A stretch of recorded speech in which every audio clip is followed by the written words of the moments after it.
Welcome to my channel, that is More English, and today I am with you to discuss a lesson that is 1.6 Into the Wild.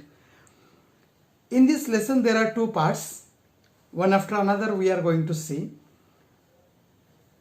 It is an experience of the writer, rather thrilling experience in first part, and the second part very interesting kind of message the writer is giving there.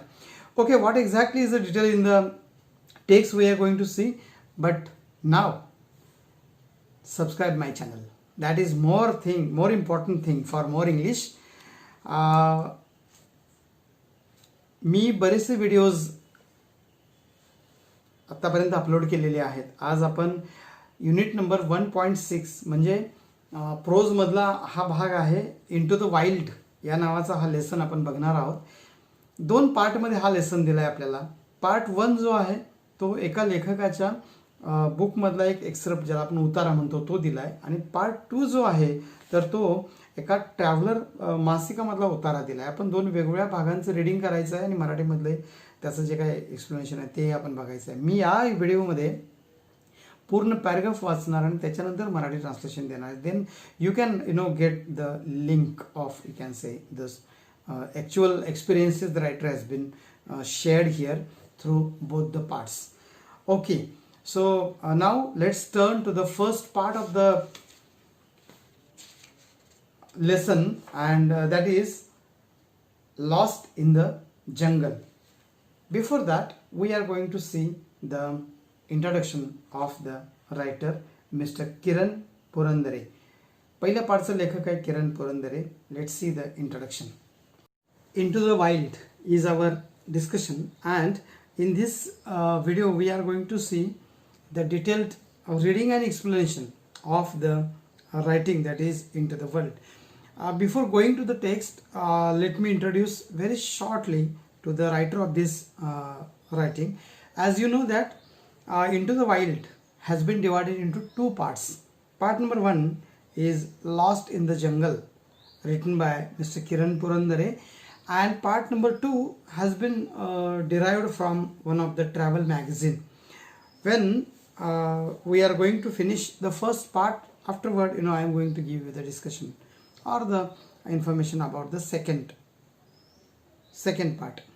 Okay, so Kiran Purandare basically is a wild expert, a bird watcher, a writer and honorary wildlife warden in Maharashtra.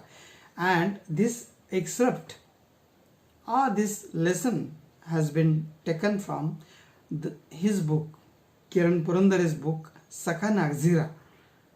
The name of the book is Sakha Nagzira, and from that this extract or this excerpt has been chosen for our study. The excerpt is an amazing experience of the writer where he is alone and completely lost in the jungle of Umbarzara. Okay, so इथं आपण पहिला जो part ह्या लेसनचा बघणार आहोत.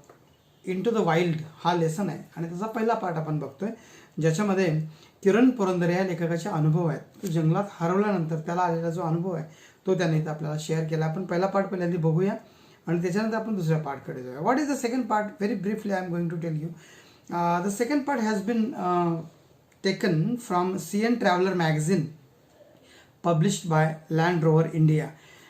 It is about Shaj Jung, known from his wildlife photography. It also tells us about his efforts to establish BCRTI for the conservation of forests by educating the local rural folks and providing them with a sound, reliable source of income. तर दुसरा जो भाग आहे तो ह्या संबंधी आहे, तो आपण नंतर बघूया. आता आपण पहिल्या पार्टचं मी क्विकली रीडिंग सुरू करणार आहे.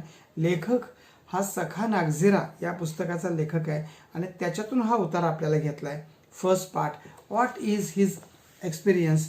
I will read and then I will explain it in Marathi for you. Look at page number 56. Okay, मी ज्यावेळी रीडिंग करतो तेव्हा तुम्ही लोकांनी सगळ्यांनी बुक समोर ठेवा, टेक्स्टबुक, आणि लाईन टू लाईन तुम्ही बघू शकता. And you just after reading I am giving you Marathi translation after and extract or paragraph. Okay, look at the 8.5 hour long day inside the hide was as fruitful as the Zamba tree standing tall on the edge of Umbazara before wrapping up my day at this natural waterhole. I took entries of the avifauna in my field notes. Since I was alone, I rushed to Piteshari village where I was stationed. I camouflaged the hide, took my essentials, came out of the hide, and stretched out to my heart's content. I lifted my camera bag and took the familiar trail to Piteshari, negotiating the webbed leaves of teak wood and moha trees, trying to make minimal sound of was trading cautiously among the woods. Walking alone in a jungle needs more alternates than walking with a compassion. I was alone here like a fox, following the trail, silently watching with wide open eye. My ears were grasping a variety of sounds just when a familiar sound stunned me. That is, cack, cack, cack, खॅकोसो खॅक. हा नेमका काय प्रकार आहे आपण जरा बघूया पहिल्या लाईनपासून. तर जंगलातल्या या आडोशाच्या हा जो उतारा आहे इंटू द जंगल, ह्याचं मराठी ट्रान्सलेशन जंगल गाथा म्हणूया किंवा जंगलात शिरताना, जंगलात फिरताना. लेखक म्हणतो की लॉस्ट इन द जंगल, मी जंगलात मी वाट चुकलो. जंगलातल्या त्या आडोशाच्या 7-8 तास घालवलेला माझा दिवस उंबरझऱ्याच्या काठावर उभ्या असलेल्या उंच जांभ्याच्या झाडा इतकाच फलदायी ठरला होता. त्या नैसर्गिक पाणथळीचा दिवस संपण्यापूर्वी मी माझ्या कार्यक्षेत्राच्या नोंदवहीत पक्ष्यांच्या संबंधी विविध नोंदी लिहून घेतल्या. मी एकटाच होतो. त्यामुळे ज्या पिटेझरी गावात मी उतरलो होतो तिकडे जाण्यासाठी मी घाईने निघालो. आडोशाचं ठिकाण लपवलं. माझे आवश्यक सामान जे आहेत ते आडोशाच्या बाहेर पडलो. त्या आडोशातून बाहेर पडलो आवश्यक सामान घेऊन, आणि मनसोक्त आळोखी पिळोखी दिले. कॅमेऱ्याची बॅग उचलून मी सवयीच्या पायवाटेने पिटेझरीकडे निघालो. सागवान आणि मोहाच्या झाडाच्या जाळीदार पानांशी जमवून घेत कमीत कमी आवाज करण्याचा प्रयत्न करीत मी सावधपणे जंगलातून चालत होतो. कुणा सहकार्याबरोबर चालण्यापेक्षा एकट्याने चालताना जंगलात जास्त सावधगिरी बाळगावी लागते. इथे मी कोल्ह्यासारखा एकटाच होतो. डोळे मोठे करून लक्षपूर्वक शांतपणे पायवाट तुडवत असताना एकीकडे माझे कान वेगवेगळ्या आवाजांचा वेध घेत होते आणि तेवढ्यात एका परिचित आवाजाने मला जबरदस्त धक्का दिला. तो आवाज होता खॅक खॅक खॅकोस खॅक. आता हा जो आवाज होता हा कुणाचा होता, कशाचा होता, आता हा भाग आपण जर बघायचा आहे. Now turn to the second paragraph. Okay, it was Langur alarm call. The leader of the gang of langurs was sitting on the tall tree making alarm calls. Out of fear for life, rest of the langur brigade continued raising the alarm calls. The network of alarm calls was expanding its range as the petrified langurs speeded to the trees near and far and secured their places on treetops. All the upheavals was created by only one animal's presence, a leopard. Many animals make alarm calls when they see a predator, tiger, a leopard nearby. The langur is most reliable when it comes to finding clues about the presence of the apex predators in the jungle. The mighty elusive leopard of Umbazara was out of its lair. He was on the prowl. The stealthily moving figure in spotted gold-black cloak was spied by these langurs. Even the small ones from the legion of langurs were giving alarm calls. चाक चाक म्हणजे तो जो खॅक खॅक खॅकोस खॅक असा जो आवाज होता तो लंगूर या प्राण्याचा होता. तर तो लंगूर प्राण्याचा धोक्याचा इशारा होता. लंगुरांच्या टोळीचा नेता होता. तो उंच झाडावर बसून जीवाच्या भीतीने धोक्याचा इशारा देत होता. इतर लंगुरांची टोळी त्याच्या धोक्याच्या इशारा देणाऱ्या चित्कारात सामील होत होती. भयभीत झालेले लंगूर आसपासच्या झाडावर सुरक्षित जागा शोधण्यासाठी धावाधाव करायला लागले होते. असे चित्कारांचे आवाज दूरपर्यंत पसरायला लागले होते. ही सर्व उलथापालथ जी होती केवळ एका प्राण्याच्या आगमनामुळे झाली होती, बिबट्याच्या आगमनामुळे. वाघ आणि बिबट्यासारखा शिकारी जवळपास आल्यावरच बरेच प्राणी असा इशारा देतात. जंगलातील सर्वोच्च शिकाऱ्यांच्या आगमनाचा सुगावा लागण्याच्या बाबतीत सुद्धा लंगूर सर्वात भरवशाचा प्राणी असतो. उंबरझऱ्याचा शक्तिमान सहजी न आढळणारा बिबट्या आपल्या गुहेतून बाहेर पडला होता. तो भटकंतीवर निघाला होता. लंगुराने त्या सोनेरी काळ्या बुरख्यातल्या दबक्या पावलांनी चालणाऱ्या प्राण्याला नेमके हेरले होते. लंगुरांच्या सैन्यातले छोटे शिपाई देखील धोक्याचा इशारा देत होते आणि ते सुद्धा चाक चाक असा आवाज ते काढत होते. हे झाला दुसरा पॅराग्राफ. आपण आता तिसऱ्या पॅराग्राफकडे जायचं आहे. Look at page number 157. I stayed put goggled the leader Langur's target bright and scanned the area visually, took some steps, stopped again. A fresh scat was lying before me on the trail.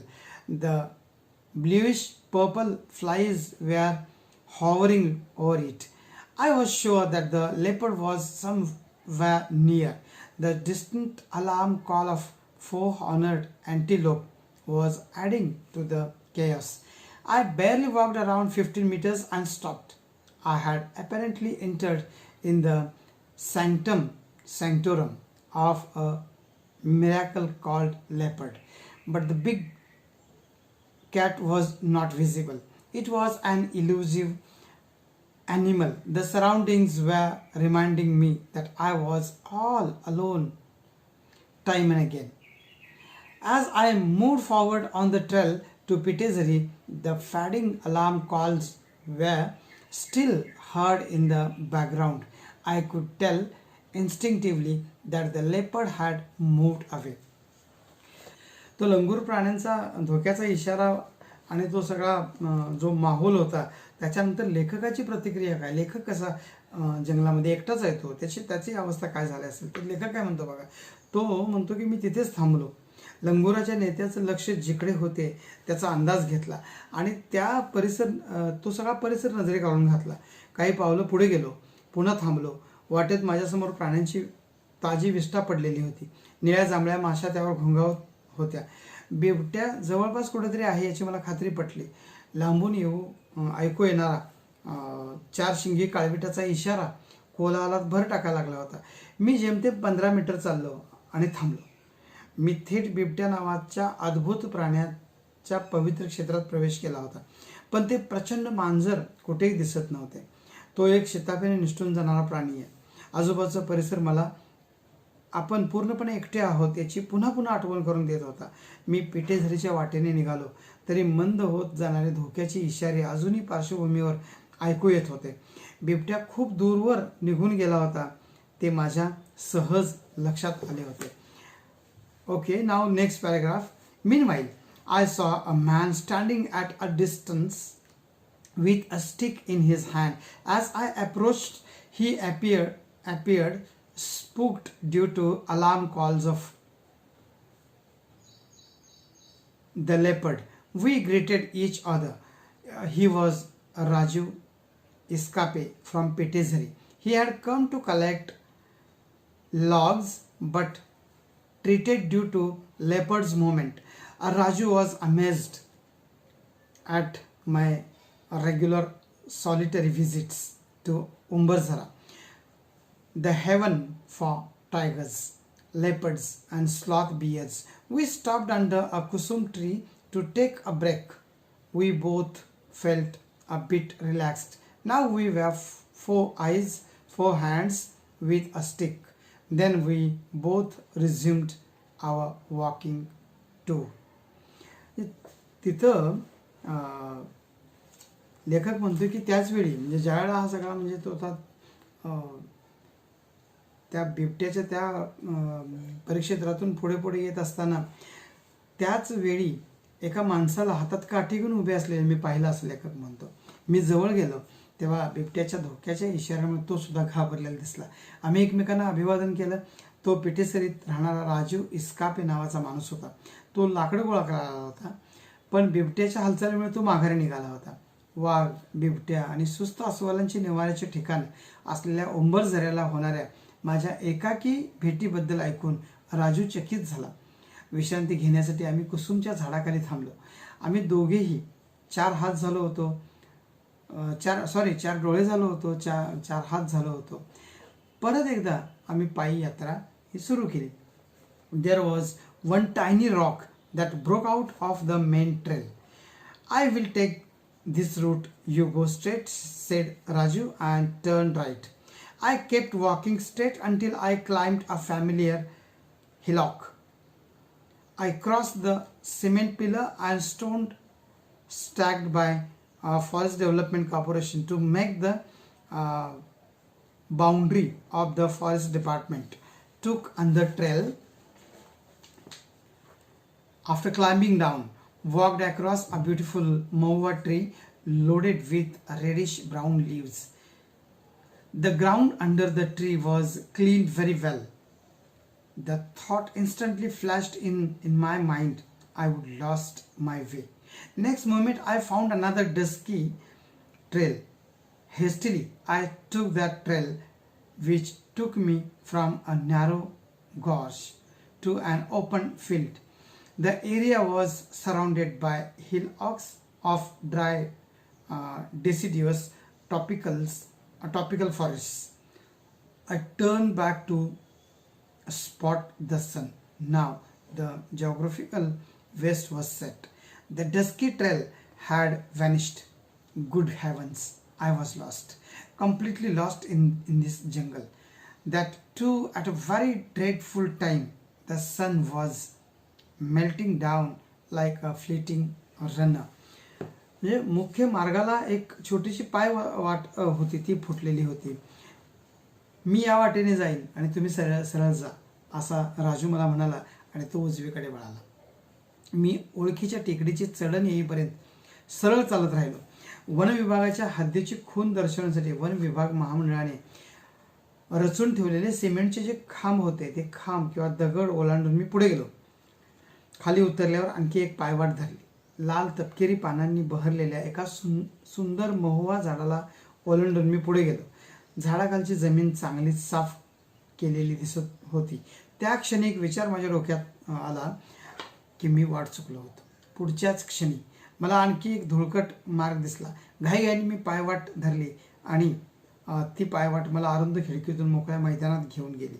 तो भाग सुक्या पानझडी उष्णकटिबंधीय जंगलाच्या टेकड्यांनी वेढलेला होता. मी मागे वळालो तसे मला सूर्याचे दर्शन झाले. आता भौगोलिक पश्चिम दिशा मावळली होती. धुळकट पायवाट नाहीशी झाली होती. अरे देवा, मी आता वाट चुकलो होतो. जंगलात पूर्णपणे हरवलेलो होतो, तेही अशा भीतीदायक वेळी. सूर्य एखाद्या वेगवान धावपटूसारखा वेगाने मावळत होता. म्हणजे हा आता पूर्णपणे त्या जंगलामध्ये हरवलेला होता.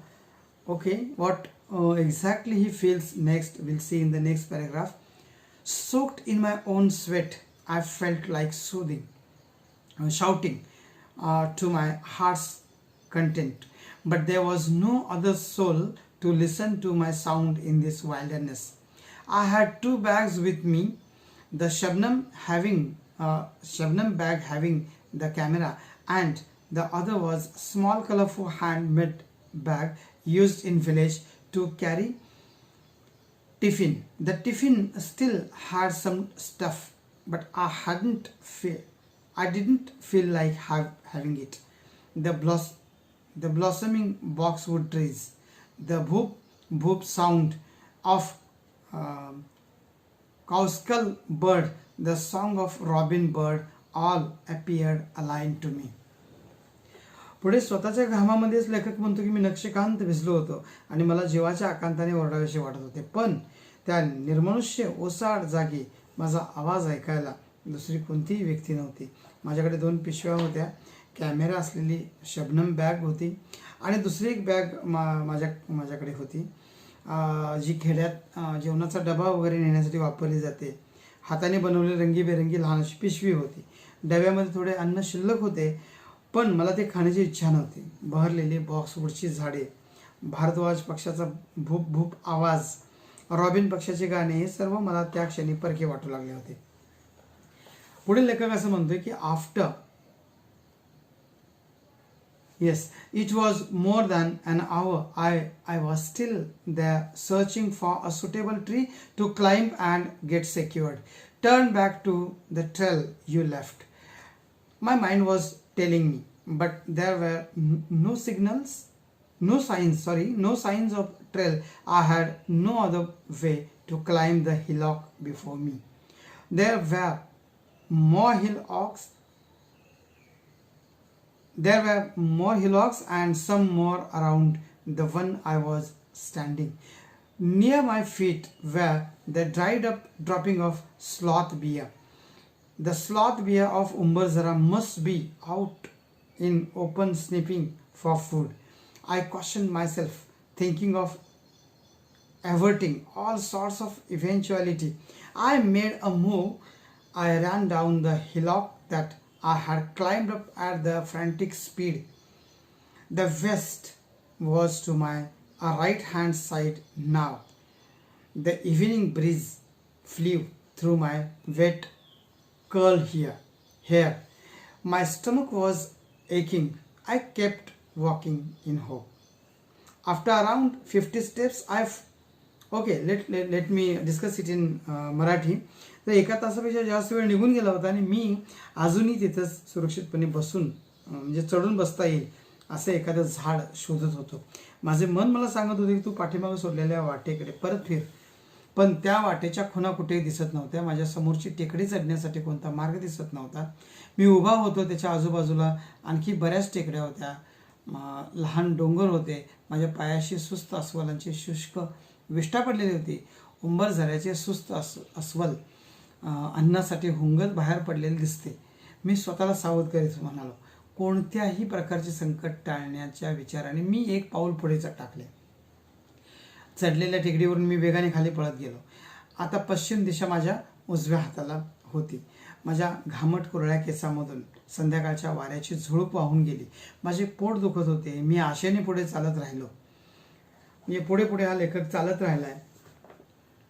After around 50 steps, I found a bright red soil trail. I found my silver lining on this trail.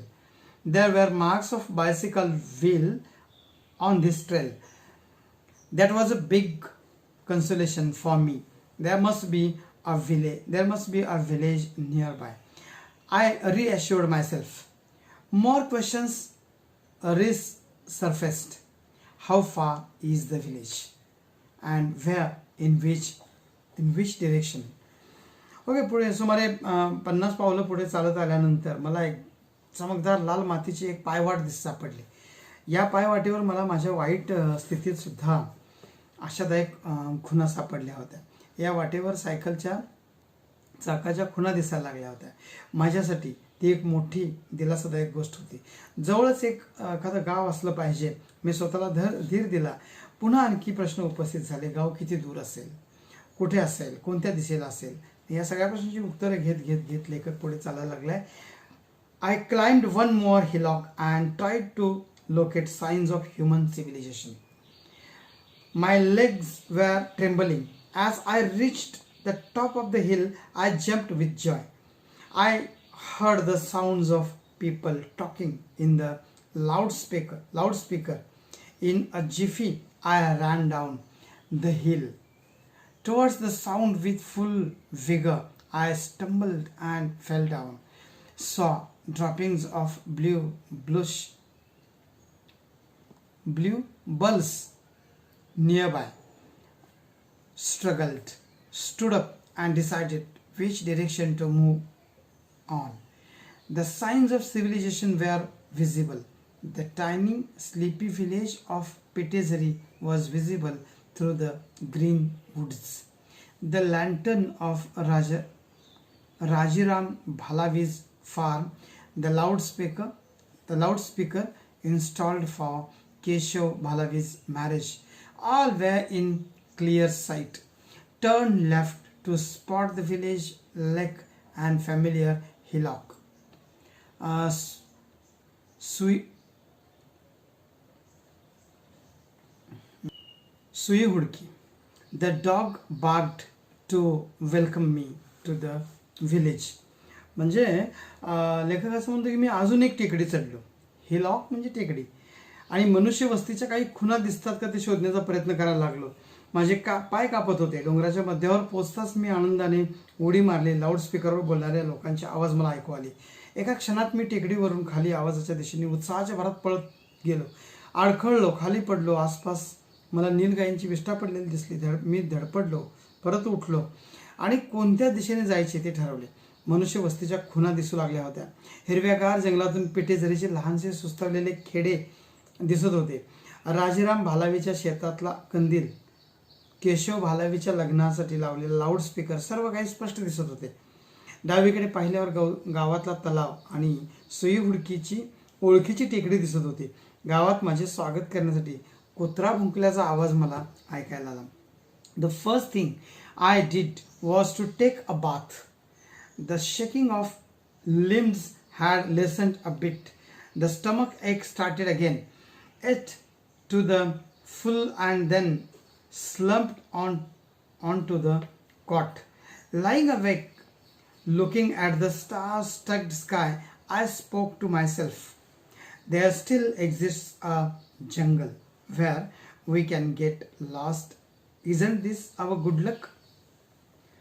म्हणजे लेखक म्हणतो की सर्वप्रथम मी त्याचा गावात आल्यानंतर सगळ्यात पहिल्यांदा आंघोळ केली. अवयवांची थरथर खायची थोडी कमी झाली होती. पोटदुखी पुन्हा सुरू झाली. पोट भरून जेवलो आणि मग कॉटवर स्वतःला झोकून दिलं. अजूनही आपण हरवून जाऊ शकतो असे जंगल अस्तित्वात आहे हे आपलं सुदैवच नाही का? आडवा पडून ताऱ्याने फुललेल्या आकाशाकडे पाहत मी स्वतःशीच म्हणा लागलो. इथं आपला पहिला पार्ट संपतोय. There is a end of the first part. तुम्हाला हा माझा व्हिडिओ आवडला असेल तर तुम्ही नक्की तुमच्या मित्रमैत्रिणींना पाठवा. जे गरजू विद्यार्थी त्यांच्यापर्यंत पाठवा, जेणेकरून त्यांचं थांबलेलं शिक्षण आहे ते पुढे जाईल. Thank you so much.